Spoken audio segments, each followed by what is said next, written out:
गधा और शेर की खाल। एक दिन एक गधा कहीं जा रहा था। रास्ते में उसे एक शेर की खाल दिखाई दी। दरअसल शिकारियों ने शिकार के बाद इसे धूप में सुखाने के लिए रखा था। गधे ने उस खाल को पहन लिया और अपने गांव की ओर चल पड़ा। वो जैसे ही गांव पहुंचा, गांव के लोग और जानवर उसे शेर समझ बैठे और डर कर उससे दूर भागने लगे। गधे को बड़ा अच्छा लगा। अब उसे खुद पे ही गर्व महसूस होने लगा। खुशी में उसने गुर्राना शुरू कर दिया। तभी उसके मालिक ने उसकी आवाज पहचान ली और उसे एक जोर का डंडा लगाया और शेर की खाल को नीचे गिरा दिया। ये सब देखकर एक लोमड़ी उस गधे के पास आई और उससे बोली, अच्छे कपड़ों से सच्चाई कितनी भी छुपा लो, मगर शब्दों से मूर्खता दिख ही जाती है। दो दोस्त और भालू। दो दोस्त एक साथ चले जा रहे थे। उसी समय सामने एक खतरनाक भालू आ गया। अचानक उसे सामने देखकर वो दोनों घबरा गए। पहला दोस्त पेड़ पे चढ़ गया और पत्तों के पीछे छुप गया, मगर उसका दोस्त खुद को अकेला पाकर इतना डर गया कि वहीं बेहोश होकर जमीन पर गिर पड़ा। भालू ये जानने के लिए पास आया कि वो जिंदा है या नहीं और कान के पास जाकर उसे सूंघने लगा, क्योंकि वो मरे हुए जानवरों या इंसान का मांस नहीं खाता। फिर अचानक उसे मरा हुआ समझकर वो गुर्राने लगा और वहाँ से चला गया। पहला दोस्त नीचे उतरा और जोर जोर से हंसने लगा। अपने दोस्त का मजाक उड़ाकर वो बोला कि भालू बाबा तुम्हें गाना सुना रहे थे क्या? ऐसे दोस्तों पर कभी भी भरोसा मत करो जो आपकी मुसीबत के समय आपका ही मजाक उड़ाए। लोमड़ी और अंगूर। एक लोमड़ी पानी की तलाश में बाग में घूम रही थी। तभी उसे एक पेड़ पर एक अंगूर का गुच्छा दिखाई दिया।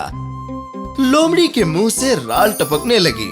उसने सोचा, अंगूर ही खाकर थोड़ी प्यास बुझा लेते हैं। उसने अंगूर को पाने के लिए जोर जोर से छलांग मारी। बार बार कोशिश के बाद भी अंगूर तोड़ पाने में लोमड़ी को सफलता नहीं मिली।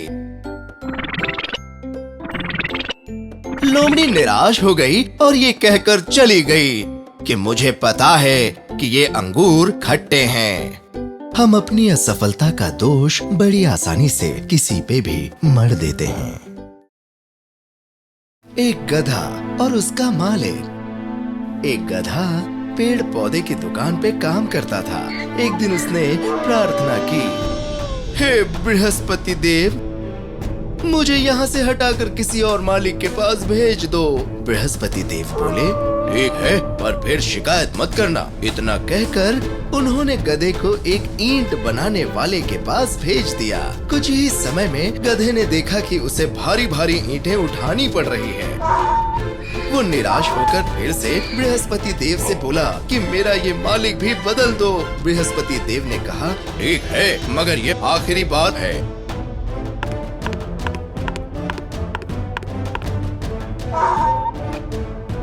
इतना कहकर उन्होंने गधे को एक चमड़े वाले के पास भेज दिया।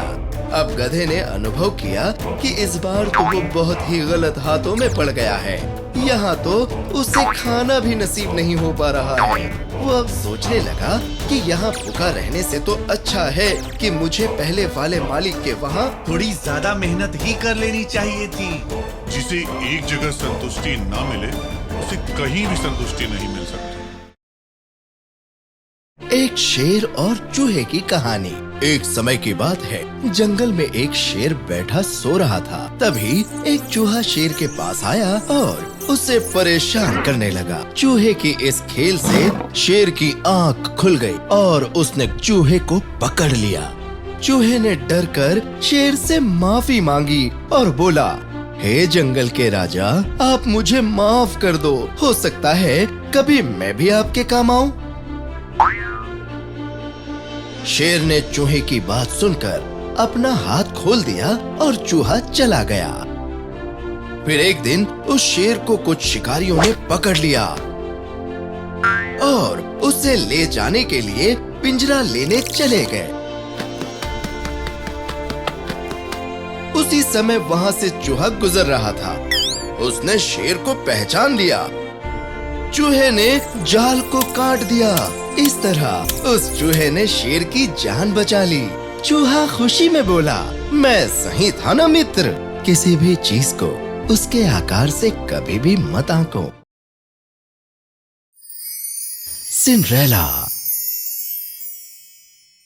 एक समय की बात है, एक बहुत खूबसूरत लड़की जिसका नाम सिंड्रेला था अपनी सौतेली माँ और 2 सौतेली बहनों के साथ रहती थी।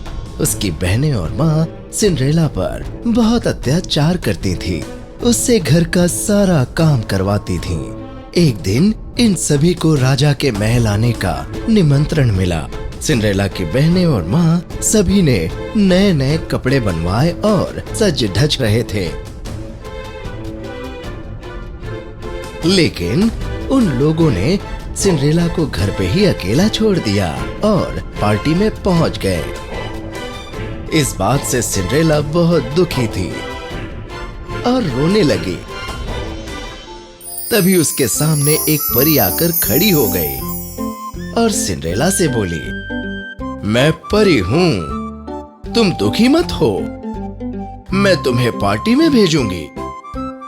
इतना कहकर परी ने अपनी छड़ी घुमाई और जादू से सिंड्रेला के कपड़े नए कर दिए।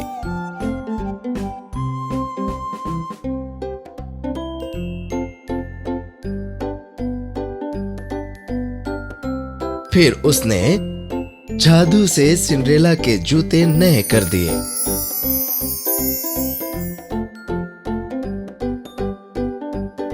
अब वहीं पर 6 चूहे एक कद्दू के साथ खेल रहे थे। परी ने जादू से कद्दू को रथ और चूहों को सारथी और पहरेदार बना दिया।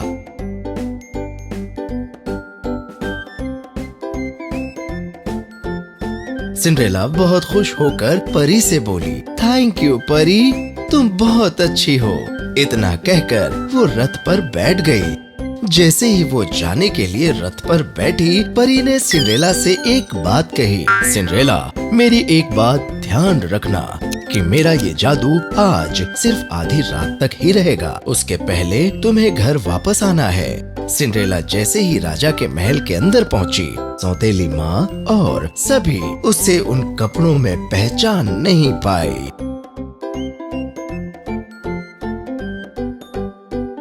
राजकुमार सिंड्रेला के पास जाकर उसे अपने साथ डांस करने के लिए पूछता है। सिंड्रेला हाँ कर देती है। वो दोनों काफी देर तक खूब डांस करते रहे। सभी लोग सिंड्रेला को देखकर सोचे जा रहे थे कि ये लड़की है कौन। जब आधी रात होने लगी तो सिंड्रेला को परी की बात याद आ गई और अचानक वो बोली, मुझे अब चलना चाहिए। ये कहकर वो सीढ़ियों की तरफ दौड़कर भागने लगी। जल्दी में उसके एक पैर की जूती वहीं रह जाती है। सिंड्रेला उसकी तरफ देखे बिना ही जल्दी से रथ पे बैठकर घर चली जाती है। जैसे ही आधी रात के 12 बजने वाले होते हैं, उसके पहले वो घर पहुंच जाती। उसके बाद ही वो रथ एक कद्दू में और पहरेदार और सारथी सभी चूहों में बदल जाते हैं। उधर महल में राजकुमार सिंड्रेला के प्यार में दीवाना हो गया। राजकुमार उसका नाम तो जानता नहीं, तभी उसे सिंड्रेला की जूती वहाँ मिल जाती है। अब राजकुमार ने ये ऐलान कर दिया कि ये जूती जिस लड़की के पैर में फिट होगी वो उसी लड़की से शादी करेगा। अगले दिन राजकुमार उस लड़की की तलाश में अपने नौकरों के साथ निकल पड़ा। पूरे राज्य में हर घर की लड़कियों ने उस जूती को पहनकर चेक किया, यहाँ तक कि सिंड्रेला की दोनों सौतेली बहनों ने भी पहनकर चेक किया, मगर जूती किसी के भी पैर में फिट नहीं हुई। सिंड्रेला की सौतेली माँ उसे जूती पहनकर चेक करने नहीं देती। तभी राजकुमार सिंड्रेला को देखता है और जूती को पहनकर चेक करने को कहता है। जूती अच्छी तरह सिंड्रेला के पैर में आ जाती है। राजकुमार उसे पहचान लेता है और फिर उन दोनों की शादी हो जाती है।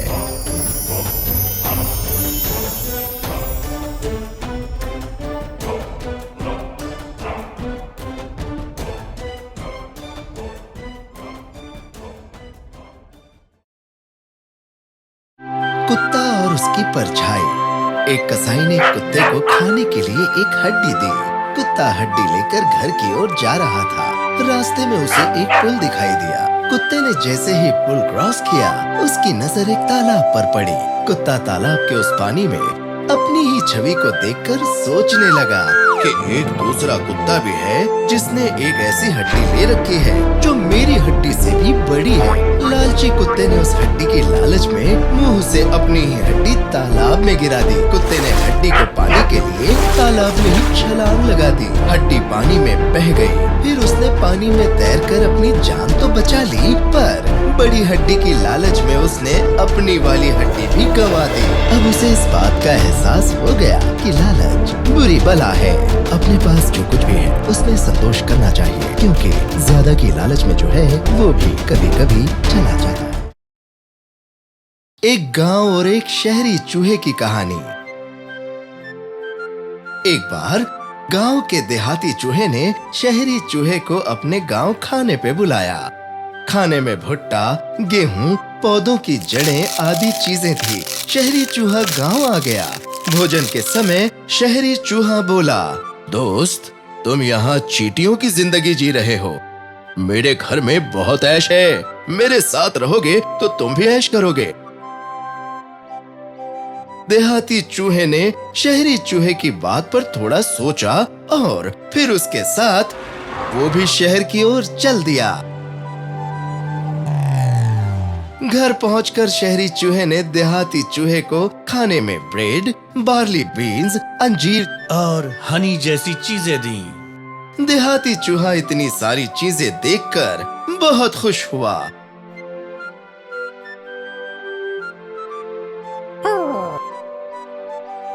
उन दोनों ने खाना अभी शुरू ही किया था कि कोई आदमी अंदर आ गया। दोनों चूहे डरकर बिल की ओर भागने लगे।